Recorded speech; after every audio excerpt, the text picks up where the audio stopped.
Normally you guys see me in the fab shop. We wanted to show you what I do outside of the fab shop. In a tree, and I just did this Ken Block grip. And the cameramen were running around the tree, running from me. We've got Will's 1988 Ford Ranger right here. And honestly, all that's left of the 1988 Ford Ranger is the cab. And Will has completely built this thing into his own race truck. This thing is a monster. And Will, how long did this take you to put together? I started in 2012, and then I went through the good old divorce and all the good stuff in life, and we ended up finishing it this year. This is Will's daughter. Yeah. And this is Mason. She's helped out a lot, right? Yeah, so I see the videos of her helping out at the shop. So when I started the truck, I had a big block, and I took her as a baby, and I put her on the big block, and I took a picture of her sitting on the engine, yeah. How old are you? In 2014, I went to New York and climbing telephone poles. I bought this fuel cell, and Darren Parsons, California's desert racers, posted these shocks for sale. My first big purchases were the shocks and the fuel cell, the first time I ever made like a decent paycheck. If you know the race game or anything, you know who Darren Parsons is. These shocks and the fuel cell came off of the truck that he won a couple races with, yeah, right? So I got the fuel cell brand new from Fuel Safe, and then Darren Parsons actually, I think he won a season championship. Southern California off-road, or? Yeah. A lot of Southern California desert racing done already on these shocks. Yeah, and it's funny because Aaron knows, they came from Ridgecrest, California. That's where Aaron's from, that's where all the boys are all. So if one of these guys wants to build a race truck and just has enough to piece by piece, like... Get a garage, okay? You go to Harbor Freight and you buy some jack stands. I welded in high school and stuff, and I went to Cal Ranch and got myself a Hobart 210 MVP. Like, you see this whole truck's basically MIG blasted together. Nothing fancy, no TIG welding. And I really taught myself how to TIG weld on the truck. Taught myself how to do everything on the truck, actually. I went to Midnight 4x4 here in Salt Lake and started buying all my Heims. These are all these basically uniball, and I started just buying one Heim at a time until like I had all the Heims drawn out for the whole truck. How much is a Heim? They're like $100 a piece. There's like 10 Heims on the whole truck. There's a good $1,000 of Heim joints just in this truck. So you walk in, you have the... So then you're designing and building components. And see, I'm gonna redo links and stuff now that the truck's all together, but like these components, there's lots of desert racers that had old parts and stuff, and they sold them to me for cheap. You know, like Richard sold me the tires and rims off his race truck for $200 a tire with the rim, and like I made payments for months to him so I could own these tires and rims, you know? Some people save, some people buy race truck parts and put them on a shelf and eat ramen for a long time. So actually the jack is the newest thing. It's a Harbor Freight jack. This mount is from Midnight 4x4. It's kind of like a quick release mount. But that actually is the last thing that just went on the truck. It went on last night. And the jack on there means that it's running, and you might need it out in the, out in the desert. Yeah, it means it's finally free and almost in the wild. I think these batteries, they're never used, but I bought them probably 5 years ago, and I just kept a battery tender on them. But I bought like the battery mount kit, the hold downs from CarTech, and like every paycheck I buy like CarTech like oil holders, and like my fuel pump I bought in 2015 on that telephone pole project in Brooklyn, New York, you know. The Fuel Safe, so like through the years I would buy the Fuel Safe, and then I would build the Fuel Safe mount, and it was in the truck, and I was like, okay, you know. And then I got my shocks, and these are kind of cool. They're kind of like old school now, but they're cactus coolers. They actually, at high speed, it allows the bypass shock to kind of flow fluid through that to cool it off. Yeah, so it goes extra around, you know. There's a check valve that kind of cycles fluid through these. When I worked up on Hill Air Force Base as a superintendent, I would collect fire extinguishers, and like I knew all the fire suppression guys. So once I had all my fire extinguishers, I went to like Kelly from Delta Fire, and I was like, can you upgrade these? And he was like, yeah, and he'd take them and he gave me the new fire extinguishers. So everything's kind of acquired. I made like a pretty paycheck once, and I went online. I was like, okay, what are the best like transmission trophy truck coolers I could afford at the time? So how does that work? How does that cool your transmission? Your transmission would go to a small cooler or it'd go through your radiator on a car and then return. So most transmissions have oil coolers. I did a magnetic pickup on the input of the coolers just in case the transmission grenades. It doesn't send metal fragments through all my coolers. Precautionary setting there. Yeah. Did you do all the welding on the tubes, or did you do all the design work on it? So get this. Like, how did you know how to do all of this? So this truck was my buddy's pre-runner. His name was Lee Mingley, but he basically gutted all the suspension out of it. He put this truck next to local racers. His name is Richard Kressinger, and he put the truck side by side and they're building two trucks together. This truck got the rear tube and shock towers built and kind of the back part of the cage. They worked on like the beams and built the beams and kind of tacked everything up. And when I got it, I bought it from JC from Midnight 4x4 years ago. And it was just like this started race truck. So I got a really good head start. I had like a kind of a platform, I can kind of see it. That's when I started buying parts and starting to fit them, like the fuel cell, I got it to fit in this rear little tube chassis area that they built. And then moving forward, I ended up buying a bender and I finished the cage all the way to the front of the truck. And Okay. like the beams used to be like connected and I cut them off and recycled them and got them So from where you're at, basically back, yeah, had been pre-built, and then from yeah, forward, so like these it's all shock you. towers and like the dimple dies were all built by Lee, and Richard kind of guided them. It's funny because Richard ended up guiding me throughout the rest of the truck. Like if you read through my messages to all these racers all over the country, I was just bugging everyone. I'm like, how do you wire this and this and this? They're like, well, we do it this way. And then I'd ask another and I'd compare answers. So as we show you this truck, we'll show you footage of Will, building it in his garage. Also, if you want to go follow along and see it for yourself on his channel, it's Race Truck Kids. Just go, we'll put it in the notes below. Explain your interior to me and why you set it up the way you did. So you can see I have PRP seats. They're a really reputable brand that I've always loved. I basically just chose my favorite things that I like this MPI steering wheel that has like the orange stripe. Like when you're driving all super fast, you can always kind of reorientate the wheel because of the orange stripe. You can always put it up if it gets a little wild. What I really like about this truck is most trucks have like a flat floor. I lowered these seats down. They actually sit on top of the frame. This is the frame, the original 1988 Ford Ranger. And I hand bent all these pieces to conform around my feet. Like if you get in the truck. Yeah, so my foot nooks, you can see like my feet are below the frame. So it just gives comfort. And like, I literally sat in the truck and I was like, all right, how do I want this? Like I can hit the brake. I don't even have to move this foot, and this foot's just always on the gas. Lowriders notch their frames into the cabs. Into the cab they do? Yeah. Yeah, that's cool. Yeah, they bring, yeah, so it's kind of a frame notched into the cab. This is a Sidewinder shifter. So that's a reverse manual valve body. So you got neutral and reverse, but you have first, and then you can pan between first and second, just like this, So when you're going fast, or in technical stuff, you just can navigate in between first and second. So third, like what mile per hour is like third capable of getting you to? So at 5,500 RPMs in third, this truck does 90. That's part of the testing that I'm trying to do right now. We're gonna see how fast and where we can do with the gear ratios, because you still want a lot of power in the slow stuff, but you still want to be able to sprint in the flats. Okay. And make up time on other trucks. So there's a compromise, especially when you get into the rear gearing on these trucks. Yeah, it gets complicated. So that's where Aaron steps into the chat. He's like, check this out.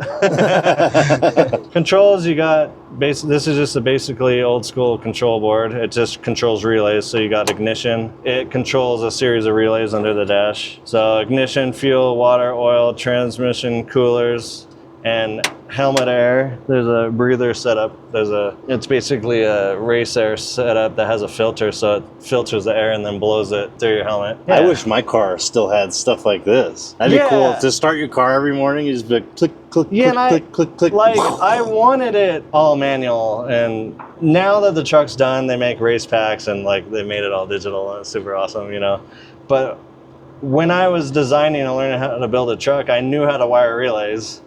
And that's what I did, you know. But you got your battery disconnects, you have a start battery, you have an auxiliary battery. When you hit the switch, you can pan between 2 different batteries. It's overly complicated, but I designed it and it works. Here's all my lights. This is like an emergency flasher setup. So like kind of like on construction trucks, you have strobes and stuff. So like if I ever break down, I can throw all the strobes on the side of the race course and my truck's annoying. People don't hit me. So this is a full fire suppression kit. So you'll pull this handle, it has a bottle back here and it's plumbed to all these nozzles. So if you look at all these nozzles, there's one there, one in every single corner of the truck. And if you're on fire, you're gonna pull this handle and it's gonna foam you. It's gonna pump foam all over you. Yeah. Really? Yeah. Have you ever witnessed it? Yeah. A lot of race trucks and stuff use them. So it's a fire suppression kit. So when you crash these trucks and fuel cells split open or fuel sprays in the cab and you light on fire, you can foam yourself while you're trying to unbuckle. You know, at least you're like, you have a chance to like not be on fire while you're trying to get out of the truck as fast as possible. The whole under of the truck glows at night, and I did it that way for like night races. I can switch it to white and I can see and I can work under the truck and not have flashlights. And it looks cool at car shows. That's awesome. And you kind of thought of that on your own. Yeah, it's kind of neat. That's just me thinking it. So these are stepper gauges. So you'll turn them on, they'll cycle through all the readings. And it's cool because it's like you'll have oil pressure, your water temperature, and like fuel pressure. You can set them to 2 different warnings. So like if your oil pressure drops to 30, it'll flash, like see how that one's flashing? Yeah. That's like your first warning. And then if you drop to like 20 pounds or PSI in your oil pressure, it'll do the red light and the gauge will start flashing. So for the co-driver, if anything's flashing, he goes, whoa, and talks to you like, what's it doing, you know? This is positioned here strictly for the co-driver to keep an eye on, so you don't have to worry about it. Yeah, and I can see everything on this Holley Terminator X gauge. It shows oil pressure, RPMs and stuff. But if you're driving... Yeah, but I can focus and the co-driver can talk through the intercoms and tell me, hey, like our oil pressure is on its first warning. Something's wrong, you know? Yeah. Take it easy, man. These are fancy scooter handlebars that I put in there, and my daughter gives her something to hold on to. And it has a push to talk, so you push this button, you can talk, and it also has the horn, so she can control the horn, or the co-driver can control the horn. Just over here. Yeah, this does all the sirens, all the police sounds, and then she can control it with that button, or the co-driver can. This is cool. So Harbor Freight, do you remember the old sheep sounds and the ribbit sounds that you can buy? Like you can drive around and like meow at people. I plumbed the old school Harbor Freight ice cream man sounds into the truck so I can turn it. So like when I'm going through the pits, I can play ice cream music, you know? And I can bark at people and do all kinds of funny things. That's funny. I don't know, that's my entertainment, I guess. This is nice. I don't have a lot of experience in this stuff, so you're explaining it to a newbie. So explain it to somebody with a 3rd grade education. Yeah, okay, so the engine is a 6.0 small block out of Escalade. Nice. Junkyard motor. So did you rebuild it, or is it just running the way that it was out of the Escalade? So it's a running motor. My buddy Sage with New World Oil, he provides all the AMSOIL and stuff for this truck, but he actually went through the motor, he gapped the rings for boost, and redid the bottom end crank bearings. I put a Brian Truly Racing Stage 2 turbo cam in it. I upgraded the titanium pressure rods, LS7 lifter and trunnion kit, and high rev dual action springs for all of the valve train.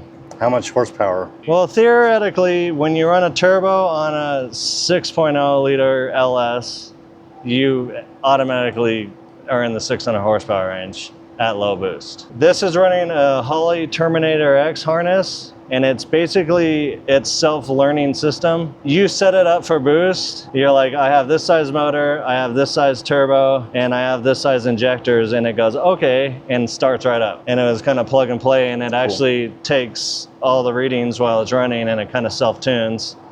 But Holley's super cool. They give you the program and you can actually go into the program and you can do all your own fuel mappings and start tuning. And that's where kind of Sage comes in with the New World Oil. Moving forward, I have turbo forward headers kind of like off of a sand rail. It brings all the cylinders forward, and I custom fabricated the exhaust coming up into one collector. The turbo sits right on top of all 8 cylinders coming to one. So it goes 4 and 4, comes up to the turbo, and then exits the turbo in this 4-inch pipe, and then goes down out the bottom of the truck. What I did is I went on eBay and I found cheap eBay turbos, and I saw like all these racers are running this certain turbo online. They're like, this thing works great. We've been racing for like 3 years on it and it's fine.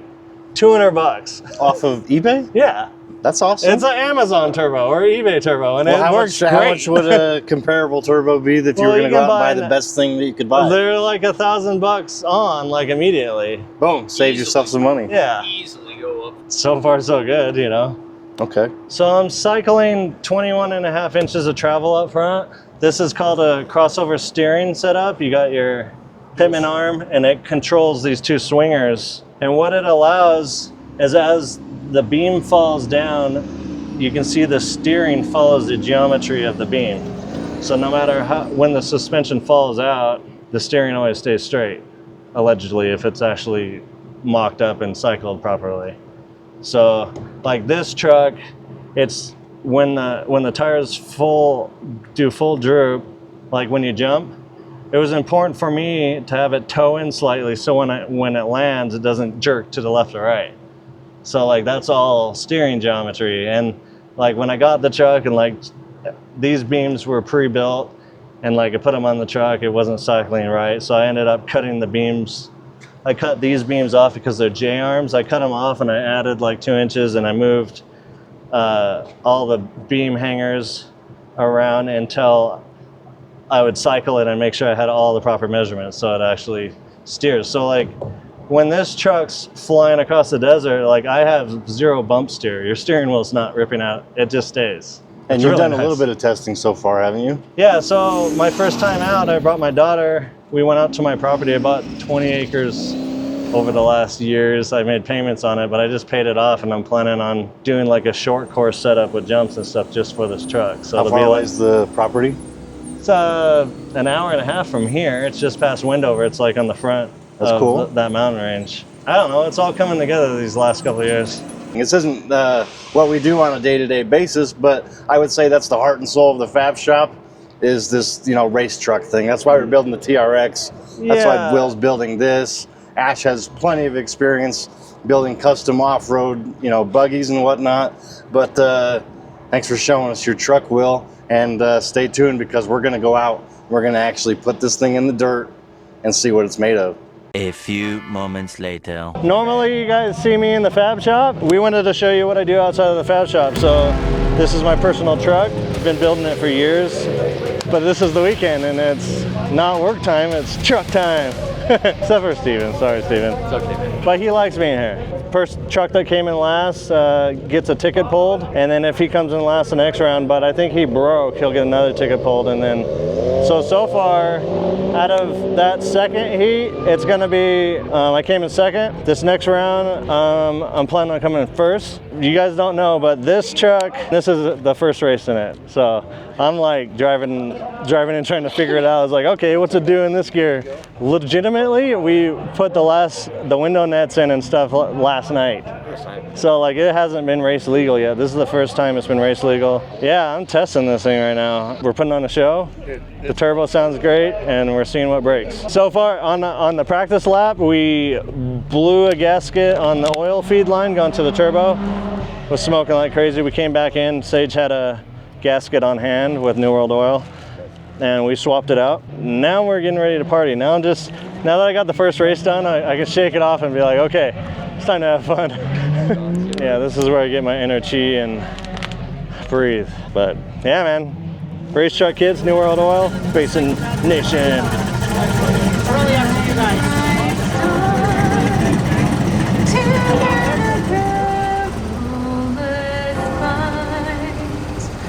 More the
That was so intense. I hit that corner and I was gonna make the pass because they're on the outside.